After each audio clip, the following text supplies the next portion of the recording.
Muito triste. Eu queria fazer, a respeito dessa tua observação, em parte estou em desacordo, é importante a gente colocar aqui os acordos e explicitar as diferenças. Veja, enquanto nós não elegemos aqui, fazer aquilo que eu chamo uma revolução brasileira, e nós teríamos que discutir qual é o seu conteúdo, qual é a sua direção, nós vamos continuar assim, mas a riqueza do país vai sendo apropriada pelos estados metropolitanos e pelas multinacionais, por todas as frações do capital. E o nosso povo empobrecendo.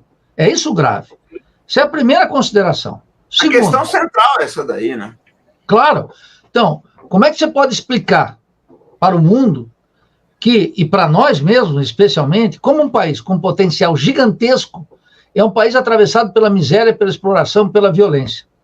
Não tem uma explicação, a não ser uma classe dominante, que é um horror. Essa classe dominante brasileira é um horror. Banqueiros, latifundiários, grandes comerciantes, industriais, que utilizam todo dia o país como uma mercadoria a ser vendida no mercado mundial a preço vil. É isso que está colocado muito claramente e há muito tempo. Então, veja, a experiência nossa mais vitoriosa, de consciência burguesa, inclusive na periferia capitalista, foi o desenvolvimentismo. Aí, Farinazzo, nós teríamos que conversar muito, mas eu creio que a gente tem uma divergência. O desenvolvimentismo não é mais possível na periferia capitalista, latino-americana. Por quê? Porque as condições da economia mundial mudaram drasticamente. E aqui eu tenho amigos no campo da esquerda que pegam o modelo chinês, mas pegam o modelo chinês sem falar em 1949 e na Revolução Chinesa. Não dá para colocar o modelo chinês aqui, não é inviável. Pois é, não dá. É um modelo próprio, professor, e adaptado a essas novas condições, né? Então, veja o seguinte, lá nos Estados Unidos, eles fizeram a Revolução Americana, que eles chamam com muito orgulho. Os ingleses fizeram a Revolução Inglesa. Os franceses não podem ver gente mais nacionalista cantando a Marseillaise. Eles são zelosos da nacionalidade francesa. Fizeram a Revolução Burguesa. Os chineses fizeram a Revolução Chinesa. Os russos fizeram a Revolução Russa. Os cubanos a Revolução Cubana. Nós temos que fazer a Revolução Brasileira. Essa revolução, para mim, ela tem que enfrentar precisamente o fracasso do desenvolvimentismo. Qual era a ideia básica do desenvolvimentismo? Era uma associação entre a classe trabalhadora e um conjunto de reivindicações, reforma agrária, direitos trabalhistas, sociais, etc., associado a uma burguesia brasileira de caráter industrial com a participação das multinacionais. E, naturalmente, com transferência de ciência e tecnologia, toda a formulação que ficou muito rica na Comissão Econômica para a América Latina, aquele estruturalismo cepalino. O que a experiência demonstrou? Que é mais do que um livro dos economistas e dos sociólogos. Que a burguesia brasileira industrial, ela renunciou a essa função. Eu soube que você concorreu nas últimas eleições, e imagino que esteja afiliado ao PDT. Eu li o livro do Ciro. E acho que foi uma tentativa de uma contribuição original do Ciro. Mas o que ele conclui lá? Ele diz, olha, nós precisamos fazer uma burguesia que não é rentista. Porque a burguesia brasileira virou uma burguesia rentista. Ela não está disposta. E todas as frações, porque os comerciantes ganham com a dívida pública. Os fundos de investimento do setor agrário, do latifúndio, ganham na dívida pública. Os industriais remanescentes ganham na dívida. E os banqueiros nadam de braçada. Essa burguesia não vai fazer o desenvolvimentismo. Isso cabe a uma tarefa do povo, essa grande maioria da população que não encontrou seu partido, seus líderes, suas vanguardas necessárias para encampar. E é claro que um dos componentes é o nacionalismo. Por isso que eu faço uma diferenciação, Farinazzo, entre o nacionalismo de corte conservador, por exemplo, está na cabeça do Mourão, do Bolsonaro, etc., e eles gostam mesmo de Miami. Eles têm um gosto muito deteriorado, hein? É muito deteriorado. Eles gostam Texas também, professor. Bota o Texas dessa daí, que o pessoal adora uma fivela e chapelão. O Texas é aquele negócio do Bush, e eles gostam. E, aliás, o Texas tinha que ser devolvido para os mexicanos, porque eles roubaram metade do território. O nacionalismo estadunidense, as pessoas ignoram o elementar. Eu vivi nos países latino-americanos, eu vivi no México, eu vivi na Argentina, eu vivi na Venezuela. No México ninguém faz política se não for nacionalista. Ninguém. Nem a direita. Na Argentina, idem, veja a força do peronismo. E na Venezuela, veja o que foi o furacão Hugo Chávez. Essas coisas são elementares da política latino-americana. Aqui o pessoal não é chegado, desde Machado de Assis, não é chegado no nacionalismo. Agora nós temos que ver qual é o contexto e a extração do nacionalismo. Esse nacionalismo revolucionário vai ser uma força objetiva do povo, das classes subalternas. E terá que ter, tal como elucidou Darcy Ribeiro, entre outros tantos, vai ser num conflito com os Estados Unidos. Não tem como. Os Estados Unidos são a potência hegemônica aqui. Você acha que com os Estados Unidos, Farinato, esses políticos vão lá, até movimentos sociais vão lá, batendo costa de senadorzinho, de deputado? O poder imperialista não dá a menor importância para isso. Isso é uma atividade de segunda categoria. É força objetiva, força econômica, força militar, força política, capacidade inventiva do povo. Se isso não se transforma em força objetiva, não dá.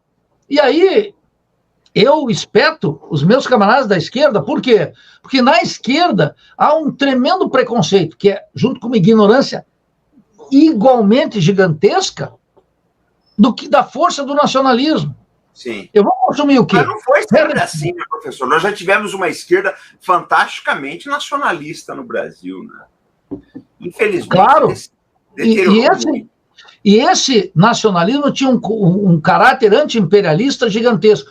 E estava assumindo um caráter anticapitalista. Então, veja que há uma disputa sempre pelo nacional. O problema é que agora, essa disputa pelo nacional, ela se resume à seleção brasileira e às bandeiras. Ela não tem um conteúdo concreto. Essa é uma fronteira de disputa política e ideológica de primeira importância. E nós vemos uma outra coisa que na economia é pão comido, como a gente se diz em espanhol. Quando emergem as crises, o nacionalismo econômico aparece de forma descarada. E eu quero dizer uma coisa aqui. Olha só, eu sempre tenho muita curiosidade, eu acompanho muito o que acontece nos Estados Unidos, muito. Porque meu anti-imperialismo me obriga a estudar a potência imperialista. E eu vejo que pode ser Trump, como pode ser Biden, pode ser Clinton, como pode ser Bush. Ninguém pisa na Casa Branca se não for um nacionalista. Nenhum dos dois partidos. Aliás, os dois partidos têm consenso absoluto na política externa e têm consenso absoluto, com pequenas variações, na determinação da hegemonia mundial. Eu fico vendo a França, que aqui tem uns engomadinhos entre nós, que gostam de não ser tão agringalhados e gostam dos franceses. Na França, ninguém ocupa o palácio se não for um nacionalista. Pode ser De Gaulle, pode ser qualquer um, Macron pode ser qualquer um. Na Inglaterra, eu não conheço outro país europeu tão nacionalista como os ingleses. Pode ser trabalhista ou pode ser conservador. Aqui, na América Latina, é impressionante. A julgar pela imprensa, pelos partidos políticos, pelos acadêmicos, ser nacionalismo é uma espécie de lepra moderna, indesejável. Então, eles dizem aqui, olha como é que era o noticiário, o presidente nacionalista Hugo Chávez. Aí eu olhava e dizia assim, mas acaso Bush não é um presidente nacionalista? Porque ninguém diz, o presidente nacionalista Hugo Chávez, o presidente nacionalista Joe Biden, mas Biden é um nacionalista da hora que acorda, da hora que dorme, quando sonha. É um nacionalista de quatro costados. Então, a classe dominante aqui, os poderes, os acadêmicos, de maneira generalizada, a mídia, a maioria dos partidos políticos, grande parte dos sindicatos, um monte de movimento social agora, que estão se influenciando pelo mundo estadunidense e não se tocam de que o nacionalismo é uma força extraordinária, que tem que ser captada pelas forças revolucionárias, aquelas que defendem a Revolução Brasileira. É uma grande batalha, uma batalha que, e eu quero dizer, lamentavelmente, você vê que a história se escreve, o Biden não estava esperando uma crise bancária, mas ela veio. Veja. E que crise, professor? Nós estamos obrigados a discutir o nacionalismo agora, Porque um protofascista como o Bolsonaro se diz nacionalista, entregando o país, vendendo petróleo, vendendo as estatais, internacionalizando a economia, fazendo um alinhamento automático com os Estados Unidos na política externa, que foi uma vergonha. Então agora nós estamos obrigados a discutir o nacionalismo com seriedade e rigor. É muito importante isso agora. E veio pela contramão. Veio pela contramão. Eu preferia que tivesse aparecido, mas a gente não escolhe o terreno da história. E é muito bom assim, porque aí a gente testa a nossa verdadeira capacidade de fazer uma intervenção concreta, aqui e agora, em favor da classe trabalhadora, do país, dos interesses mais importantes